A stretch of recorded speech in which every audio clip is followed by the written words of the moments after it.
ভারতে নির্বাহী আদেশে একটি সিদ্ধান্ত এসেছে যে সেখানে ট্রান্সশিপমেন্ট, যেটা আমাদের দেশ থেকে যে পণ্য যেত মায়ানমারে, নেপালে, সেটা আর হবে না। আমরা নরেন্দ্র মোদীর সাথে প্রধান উপদেষ্টার বৈঠক দেখলাম, আমরা তো আশান্বিত হয়েছিলাম যে কিছু পজিটিভ জিনিস সামনে আসবে। হঠাৎ করে এরকম একটি সিদ্ধান্ত এলো, আপনাদের অ্যানালাইসিস কি বলে যে কেন এটা হলো? এটা তো সিদ্ধান্তটা তো মাত্র এসেছে, আমরা এটা দেখেছি, অ্যানালাইসিস হবে, কিন্তু এখনই এই বিষয়ে আসলে কমেন্ট করার মতো কোনো সিচুয়েশন তৈরি হয়নি। আপনারা একটু অবাক হয়েছেন কিনা? না, অবাক হওয়ার কিছু নেই এখানে। বাণিজ্য যা প্রত্যেকেই তো তার স্বার্থটা দেখবে। তার কাছে মনে হয়েছে যে বাংলাদেশের পণ্য ট্রান্সশিপমেন্টের কারণে তার এয়ারপোর্টে বা তার বন্দরগুলোতে জট তৈরি হয়েছে, সে তার মতো করে সিদ্ধান্ত নিয়েছে। বাংলাদেশ তার সিদ্ধান্তটা পর্যালোচনা করবে, তারপর বাংলাদেশ আপনাদের মনে হয়েছিল এরকম কোনো সিদ্ধান্ত আসতে পারে? না, কোনো কিছু মনে হওয়া দিয়ে তো আর আসলে এই কূটনীতি বা অর্থনীতি চলে না। কূটনীতি চলে পরিষ্কার সিদ্ধান্তের উপর। ভারত যে কোনো সময় তার স্বার্থে যে কোনো সিদ্ধান্ত নিতে পারে, একই সাথে বাংলাদেশেরও রাইট আছে, বাংলাদেশের স্বার্থে বাংলাদেশ যে কোনো সময় যে কোনো সিদ্ধান্ত নেবে।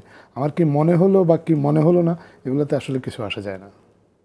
না, এই জন্যই বলছি, কারণ আমরা তো আসলে আশাবাদী ছিলাম যে এরকম কোনো নেগেটিভ কিছু হবে না এবং আস্তে আস্তে হয়তো সম্পর্কটা ভালো হবে, যেহেতু এর আগে ভারতের পজিশন ছিল যে ইলেক্টেড গভর্নমেন্টের সাথে তারা কাজ করতে চায়, কিন্তু এরপরে আমরা দেখলাম প্রধান উপদেষ্টার সাথে এইটা যে পুরোপুরি নেগেটিভ, আমি মানে এই বিষয়ে একদম ডিটেল অ্যানালাইসিস না করার পর বা ডিটেল অ্যাসেসমেন্ট না করার পরে আসলে আমরা এটাকে নেগেটিভ বা পজিটিভ এরকম কোনো সিদ্ধান্তে না আসাই ভালো, কারণ আমাদের দিক থেকেও তো কোনো কিছু করণীয় থাকতে পারে। আমরা আমাদের সময় খুব কম, আপনি কন্টিনিউ করেন। আমাদের করণীয়গুলো আমরা নির্ধারণ করার পরে আমরা হিসাব নিকাশ করবেন, যারা আমাদের সংশ্লিষ্ট দায়িত্বপ্রাপ্ত যারা আছেন তারা হিসাব নিকাশ করবেন আমাদের কি স্টেপ নেওয়ার আছে। যদি আমরা আমাদের স্টেপগুলো আমাদের সুবিধার মতো কাজে লাগাতে পারি তাহলে এটা পজিটিভ হতে পারে। আমি জানি না এই বিষয়ে, আমি কোনো মন্তব্য করছি না। আপনার মন্তব্য শুনতে চাই ভারতের এই সিদ্ধান্ত নিয়ে, আপনি কিভাবে দেখছেন? আসলে ভারতের সিদ্ধান্ত ভারত নেবে, আমাদের সিদ্ধান্ত আমরা নেব।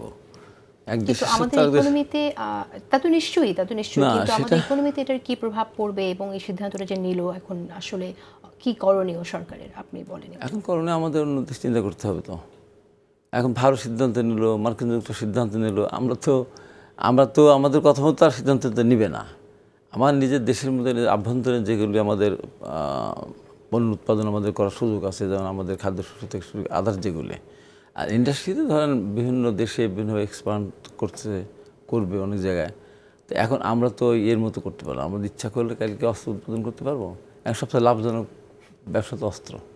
মার্কিন যুক্তরাষ্ট্র বলেন, জার্মানি বলেন, আর অন্য দেশ বলেন। তো সেই সমস্ত দেশগুলি ওই দিক থেকে তারা এগিয়ে যায়। আমি মনে করি যে এই যে আমরা যেটা নিয়ে বারবার আমরা কথা বলছি, এই গার্মেন্ট, এই সেলাই মেশিন, দর্জিগিরি অন্য দেশগুলি খুব বেশি দিন করতে চাবে না, তারা অন্য দিকে যথেষ্ট। চায়না এখন একটা কাপড় সেলে কয় টাকা পায়, একটা ছোট্ট একটা দিয়ে আপনার একটা বানায় ফেললো, জাহাজ বানায় ফেললো, একটা খেলনা বানায় ফেললো, তারপর কত দাম। এই জন্য আমাদেরও চিন্তাভাবনা করতে হবে। যখন আমরা যখন আদিম যুগে যেমন ধরেন আপনার গরু আর মরিচ দিয়ে লাঙল চাষ করা হতো, মরিচ দিয়ে ধান ওঠানো হতো, এখন কি আমরা করি? এখন গ্রামে কিন্তু সব মেশিন চলে আসে, এখন ধান লাগাচ্ছে, ধান কাটছে, সব কিছু মেশিন দিয়ে করছে।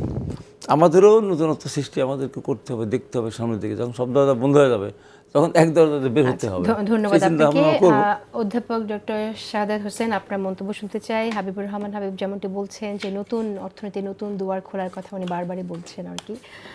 আমি আপনার আসলে সময় যেহেতু খুব কম, দুটি বিষয় জানতে চাইছি। একটা হচ্ছে যে ভারতের যে সিদ্ধান্তটা ট্রান্সশিপমেন্ট রিলেটেড, এটা আপনি কি মনে করেন আমাদেরকে কীভাবে ইম্প্যাক্ট করবে? প্রথমে আপনি এটাই বলেন। দেখেন, এই জায়গাটাই সত্যিকার অর্থে আমার যে ইকোনমিক্স, যে এই শিপমেন্টের, সেটাই কিন্তু আমি ব্যক্তিগতভাবে কোনো পরিসংখ্যান জানি না। অতএব এই জায়গাটা অর্থনৈতিকভাবে এই ট্রান্সশিপমেন্টে কি বেনিফিটস বাংলাদেশ পায় সেটা এখন হিসাব করে দেখে নেগোসিয়েশনের বিষয়ে আসে।